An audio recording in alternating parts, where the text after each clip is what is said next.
दोस्तों छठी इंद्री को अंग्रेजी में सिक्स्थ सेंस कहते हैं। इसे परा मनोविज्ञान का विषय भी माना जाता है। असल में यह संवेदी बोध का मामला है। छठी इंद्री के बारे में दोस्तों आपने बहुत सुना और पढ़ा होगा, लेकिन यह क्या होती है, कहाँ होती है और इसे कैसे जागृत किया जा सकता है, यह जानना हर इंसान के लिए बहुत जरूरी है। दोस्तों सिक्स्थ सेंस को जागृत करने के लिए हमारे वेद, उपनिषद, योग आदि हिंदू ग्रंथों में अनेक उपाय बताए गए हैं। तो चलिए दोस्तों आज के अपने इस वीडियो में हम आपको इसे अर्थात हमारी छठी इंद्री को जागृत कैसे किया जाए और इसे जागृत करने का परिणाम क्या होगा, इसके बारे में आपको जानकारी देते हैं। तो चलिए बिना कोई देरी किए हुए शुरू करते हैं इस वीडियो को। सबसे पहले बात करते हैं कि कहाँ होती है छठी इंद्री। दोस्तों मस्तिष्क के भीतर कपाल के नीचे एक छिद्र है, उसे ब्रह्मरंध्र कहते हैं। वहीं से सुषुम्ना रीढ़ से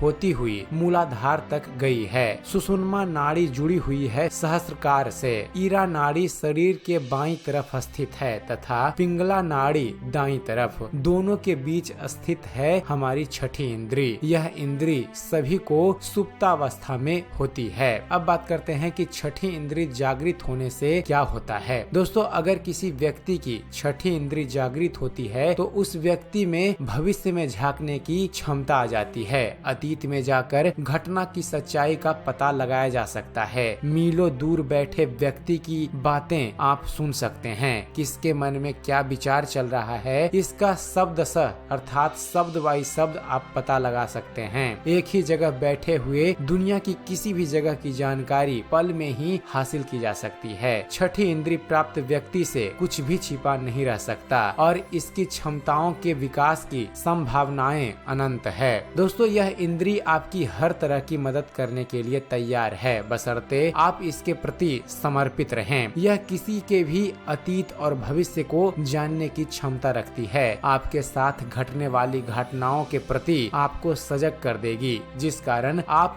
उक्त घटना को टालने के उपाय खोज लेंगे। इसके द्वारा मन की एकाग्रता, वाणी का प्रभाव व दृष्टि मात्र से उपासक अपने संकल्प को पूर्ण कर लेता है। इससे विचारों का संप्रेषण अर्थात विचारों की टेलीपैथिक दूसरे के मनोभावों को ज्ञात करना, अदृश्य वस्तु या आत्मा को देखना और दूरस्थ दृश्यों को जाना जा सकता है। इसी इंद्री के पूर्णतः जागृत व्यक्ति स्वयं की ही नहीं दूसरों की बीमारी दूर करने की क्षमता भी हासिल कर सकता है। अब बात करते हैं कि छठी इंद्री के बारे में वैज्ञानिक क्या कहते हैं। दोस्तों वैज्ञानिकों ने अपने अध्ययन में यह स्पष्ट किया है कि छठी इंद्री की बात सिर्फ कल्पना नहीं वास्तविकता है, जो हमें किसी घटित होने वाली घटना का पूर्वाभास कराती है। यूनिवर्सिटी ऑफ ब्रिटिश कोलंबिया के रॉन रेसिक ने एक अध्ययन कर पाया कि छठी इंद्रियों के कारण ही हमें भविष्य में होने वाली घटनाओं का कभी कभी पूर्वाभास होता है। रेसिक के अनुसार छठी इंद्रिय जैसी कोई भावना तो है जरूर, और यह सिर्फ एक एहसास नहीं है, वास्तव में होशो हवास में आया विचार या भावना है, जिसे हम देखने के साथ ही महसूस भी कर सकते हैं और यह हमें घटित होने वाली बात से बचने के लिए प्रेरित भी करती है। करीब 1/3 लोगों की छठी इंद्रियां काफी सक्रिय होती है। और अब बात करते हैं फ्रेंड्स की छठी इंद्रिय को जगाया कैसे जाए। पहला है प्राणायाम के अभ्यास से।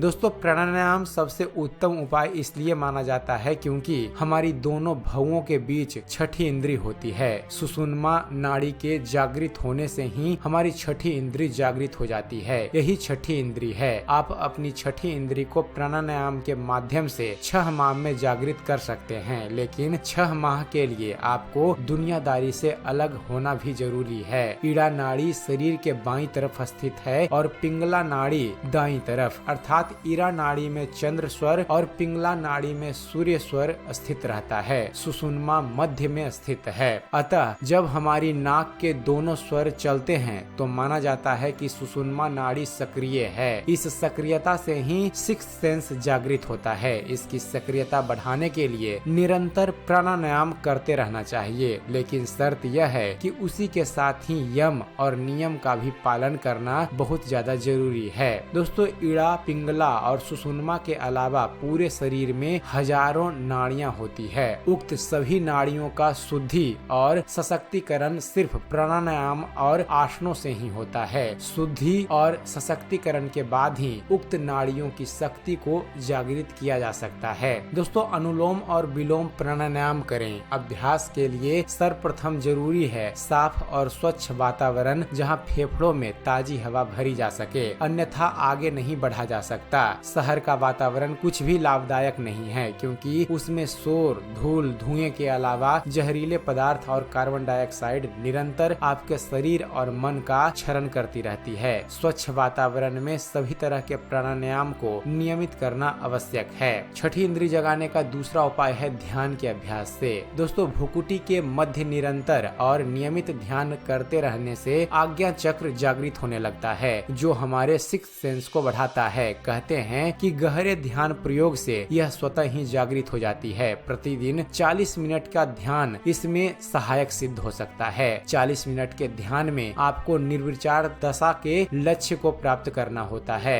निर्विचार दशा का अर्थ होता है आपके मन और मस्तिष्क में ऐसे किसी भी प्रकार का विचार ना हो जो आपको परेशान करते हों, मस्तिष्क को क्षति पहुंचाते हों। हमारे मन और मस्तिष्क में एक साथ असंख्य कल्पना और विचार चलते रहते हैं। इससे मन मस्तिष्क में कोलाहल सा बना रहता है। हम नहीं चाहते फिर भी यह चलता रहता है। आप लगातार सोच सोच कर स्वयं को कम और कमजोर करते जा रहे हैं। ध्यान अनावश्यक कल्पना व विचार को मन से हटाकर शुद्ध और निर्मल मौन में चले जाना है। जब आप यह स्थिति प्राप्त कर लेते हैं तो स्वतः ही आपकी छठी इंद्री जागृत हो जाती है। तो अब प्रश्न उठता है कि कैसे करें ध्यान। दोस्तों, भ्रुकुटी पर ध्यान लगाकर निरंतर मध्य स्थित अंधेरे को देखते रहें और यह भी जानते रहें कि श्वास अंदर और बाहर हो रही है। मौन ध्यान और साधना मन और शरीर को मजबूत तो करती ही है। मध्य स्थित जो अंधेरा है वही काले से नीला और नीले से सफेद में बदलता जाता है। सभी के साथ अलग अलग परिस्थितियां निर्मित हो सकती है।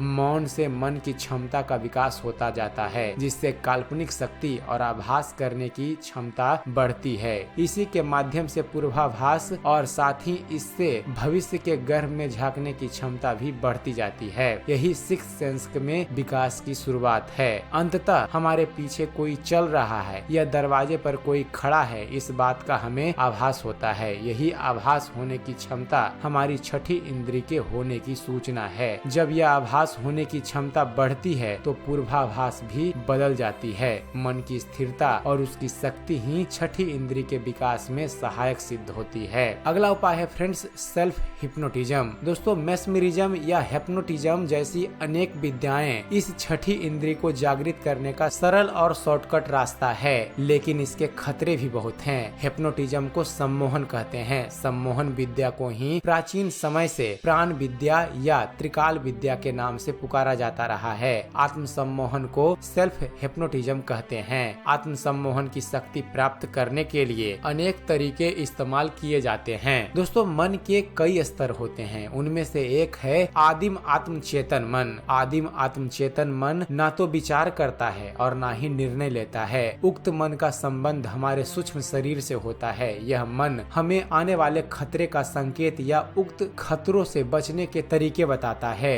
रोग की पूर्व सूचना इस मन से ही प्राप्त होती है, किंतु व्यक्ति उसे समझ नहीं पाता है। यही सिक्स्थ सेंस है, अर्थात पूर्वाभास हो जाना। यह मन लगातार हमारी रक्षा करता रहता है। हमें होने वाली बीमारी की यह मन 6 माह पूर्व ही सूचना दे देता है। यदि हम बीमार हैं तो यह हमें स्वस्थ रखने का प्रयास करता है। बौद्धिकता और अहंकार के चलते हम उक्त मन की सुनी अनसुनी कर देते हैं। उक्त मन को साधना ही आत्म सम्मोहन है। अब बात करते हैं कि सेल्फ हिप्नोटिज्म कैसे करें। दोस्तों, वैसे तो इस मन को साधने के बहुत सारे तरीके और विधियां हैं, लेकिन सीधा रास्ता है कि प्राणायाम और प्रत्याहार से धारणा को साधना। जब आपका मन स्थिर चित्त हो, एक ही दिशा में गमन करे और इसका आभास गहराने लगे, तब आप अपनी इंद्रियों में इसी शक्ति का अनुभव करने लगेंगे, जिसको आम इंसान अनुभव नहीं कर सकता। इसको साधने के लिए त्राटक भी कर सकते हैं। त्राटक भी कई प्रकार से किया जाता है। ध्यान, प्राणायाम और नेत्र त्राटक द्वारा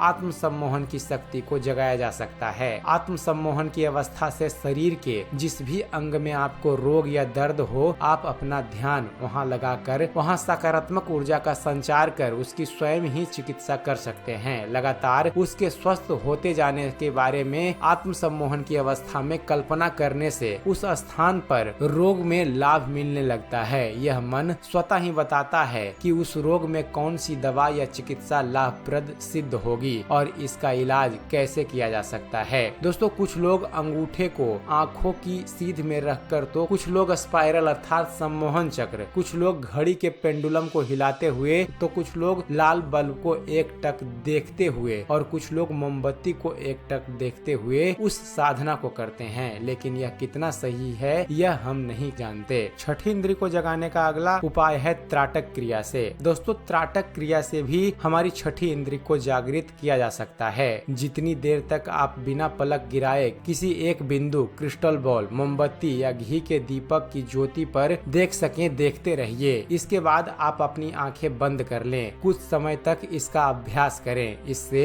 आपकी एकाग्रता बढ़ेगी और धीरे धीरे छठी इंद्री जागृत होने लगेगी। त्राटक करने में कुछ सावधानी बरतनी जरूरी है फ्रेंड्स। सावधानी है कि त्राटक के अभ्यास से आँखों और मस्तिष्क में गर्मी बढ़ती है, इसलिए इस अभ्यास के तुरंत बाद नेति क्रिया का अभ्यास करना चाहिए। आँखों में किसी भी प्रकार की तकलीफ हो तो यह क्रिया ना करें। अधिक देर तक एक सा करने पर आँखों से आंसू निकलने लगते हैं। ऐसा जब हो तब आंखें झपकाकर अभ्यास छोड़ दें। यह क्रिया भी जानकार व्यक्ति से ही सीखनी चाहिए, क्योंकि इसके द्वारा आत्म सम्मोहन घटित हो सकता है। त्राटक के अभ्यास से अनेक प्रकार की सिद्धियां प्राप्त होती है। सम्मोहन और स्तंभन क्रिया में त्राटक की महत्वपूर्ण भूमिका होती है। यह स्मृति दोष भी दूर करता है और इससे दूरदृष्टि भी बढ़ती है। तो दोस्तों, यह थी जानकारी कि कैसे हम अपने छठी इंद्री अर्थात सिक्स सेंस को जागृत कर सकते हैं और इसे जागृत करने पर क्या क्या परिणाम हो सकते हैं। तो उम्मीद करते हैं फ्रेंड्स आप सभी को हमारा यह वीडियो पसंद आया होगा। अगर वीडियो पसंद आया हो तो वीडियो को लाइक और शेयर करना ना भूलिएगा। और दोस्तों, ऐसे ही धर्म और इतिहास से जुड़े हुए ज्ञानवर्धक वीडियो देखते रहने के लिए आप हमारे इस चैनल ज्ञान मंथन को सब्सक्राइब करना ना भूलिएगा।